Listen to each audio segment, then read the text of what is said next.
Oke, pada video kali ini kita akan masuk ke persediaan lagi, tetapi kita akan langsung dulu ke menu produk jadi. Jadi untuk bahan baku nanti saya akan buat video yang langsung berkaitan dengan menu olahan.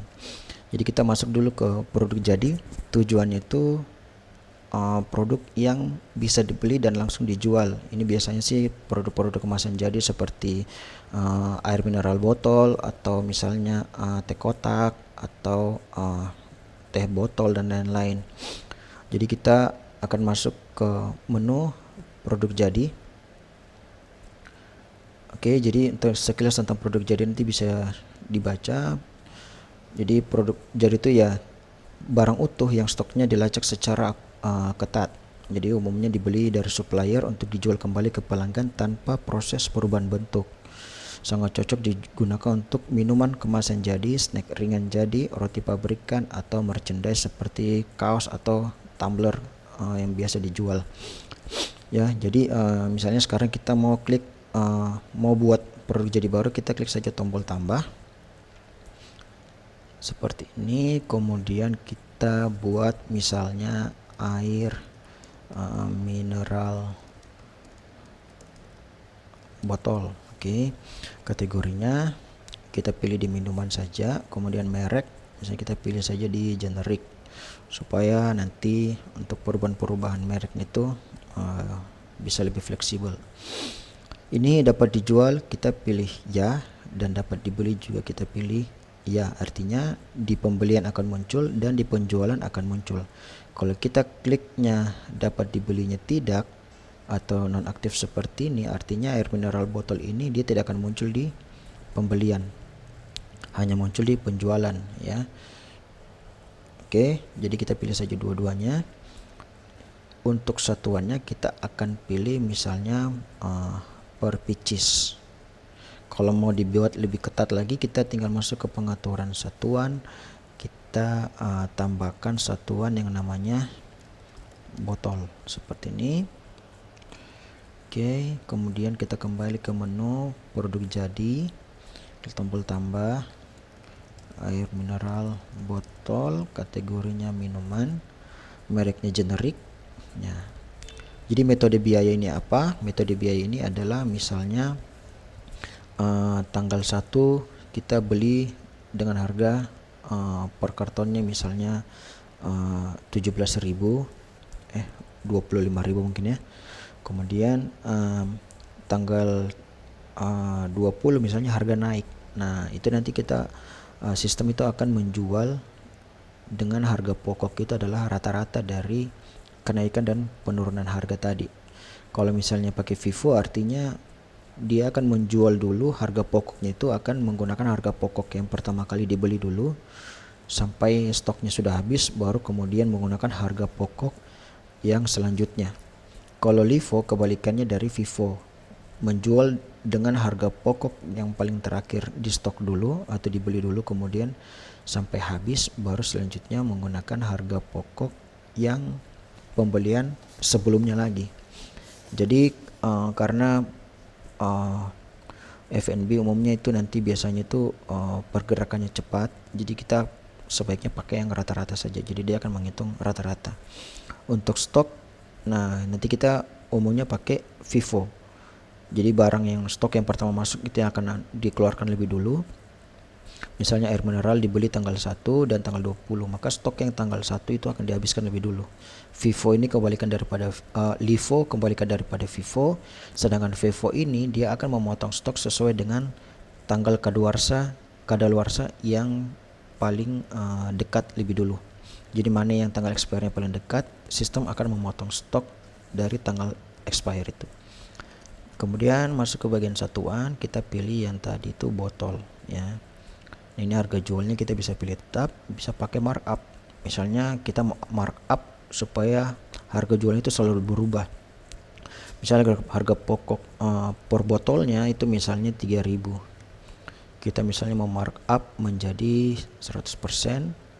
Nah, nanti itu harga jualnya menjadi 6.000. Suatu saat ketika harga pokok ini menjadi 3.500 karena kenaikan harga, contohnya 3.200. Nah, ini nanti harga jualnya akan berubah secara otomatis. Kalau misalnya mau dibuatkan menjadi tetap, nah nanti otomatis artinya itu markupnya ini yang akan selalu berubah. Misalnya harga pokoknya itu 3.000, harga jual misalnya 5.000. Nah, markupnya ini yang akan selalu berubah. Misalnya nanti suatu saat harga pokoknya itu otomatis naik karena rata-rata otomatis naik menjadi 3.100, harga jual tetap 5.000, maka markupnya ini akan turun. Oke, kita coba pakai dulu markup. Harga jual tetap. Oke, kemudian lacak stok kita sebaiknya aktifkan karena ini produk jadi. Stok minimum misalnya karena ini pakai botol, berarti misalnya kita bikin 20 contohnya. Bisa kadaluarsa kita off kan saja. Kadaluarsa ini sebenarnya cenderung digunakan untuk penjualan obat atau alat kosmetik. Oke, kalau F&B saya rasa, tapi itu kembali lagi ke pemilik usaha mau menggunakan atau tidak. Nah, varian produk ini karena air mineral itu misalnya contohnya hanya satu, kita pilih regular saja. Kemudian kita klik tombol simpan. Oke, nah kenapa kita pilih satuan dan harganya botol? Karena itu adalah yang satuan yang akan dijual. Misalnya pelanggan datang memesan makanan, mereka juga memesan air mineral. Nah, berarti stok yang akan dipotong itu adalah stok botol. Terus bagaimana misalnya kita mau membeli dengan satuan karton? Nah, itu artinya kita akan membuat konversi satuan. Kita buatkan misalnya satu karton berisi 24 botol. Anggaplah harga pokok dari satu karton itu misalnya kita kalikan saja 24 kali tadi harga pokok 3.000, berarti 72.000. Berarti harga pokoknya 72.000. Oke, nanti misalnya harga jualnya ini dikasih tetap saja. Kalau misalnya tidak akan dijual per karton seperti itu, kita klik tombol tambah. Nah, jadi seperti ini. Oke, jadi satu karton sama dengan 24 botol. Itu kurang lebih harganya 72.000. Oke. Nah, selanjutnya contohnya kita ingin menambah stok dari produk jadi ini. Jadi kalau setelah kita membuat produk jadi, maka stoknya itu adalah 0. Ya, jadi misalnya kita mau menambah stok, misalnya saat ini pada saat mau menggunakan sistem ternyata ada stok yang mau dimigrasikan dari stok manual ke stok sistem. Berarti cara menambahkan itu, kalau misalnya penambahan stoknya itu tanpa melalui nota pembelian, maka yang dilakukan adalah stok awal atau penerimaan stok. Jadi misalnya tujuannya untuk migrasi karena baru mau menggunakan Gatsi Pos, berarti kita masuk ke stok awal. Oke, misalnya contohnya saat ini per tanggal misalnya 21 itu stoknya itu misalnya untuk air mineral botol ternyata masih ada 2 karton. Oke, nah harga pokoknya ini kita tetap harus masukkan harga pokok. Kalau misalnya tidak tahu harga pokok saat itu beli berapa, kita pakai perkiraan aja seperti kalkulator tadi. Misalnya 2 karton, kita klik tombol tambah. Nah, ternyata ada juga yang satuan-satuan botol yang sudah terbuka dari karton. Kita tinggal klik air mineral botol, kemudian kita pilih botol. Anggaplah harga pembeliannya pada saat itu 3.000. Kita pilih 3.000, kemudian kuantitinya misalnya ternyata masih ada 10.